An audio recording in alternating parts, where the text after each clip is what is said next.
माँ पाई गछटिए अभियान रे वृक्षरोपण करी परिवेश सचेतनार बार्ता देले प्रकृति बंधु।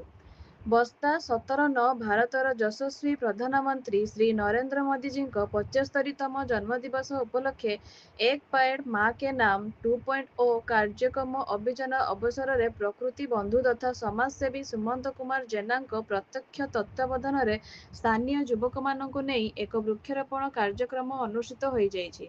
बालेश्वर जिला बस्ता ब्लॉक गहिर सिमुलिया जातीय राजपथ और कटिपोल ग्राम्य रास्ता कड़े 100टी अँला बौल कृष्णचूड़ा मेहगानी और आकाशी चारा लगा जाइछि। एही कार्यक्रम में बस्ता चिकित्सालयर शिशुरोग्य विशेषज्ञ doctor Himanshu Bhushan Palei, union bank Basta शाखा परिचालक शशिकांत सियल और सामाजिक कर्मी सुजित नायक प्रमुख जोगदे वृक्षरोपण कार्यक्रम में नियोजित युवक मानक उत्साहित करथिले। लगा जाइथिबा चारार रक्षणाबेक्षण और गछ किभଳି बढ़िबो तार दायित्व स्थानीय युवक माने नेइछन्ति।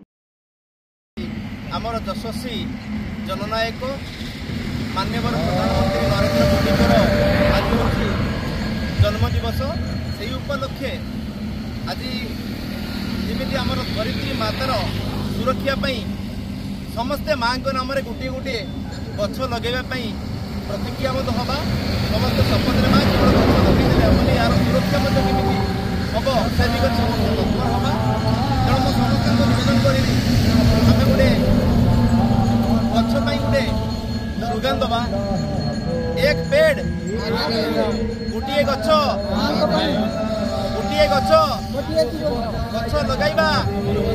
गछ लगाइबा।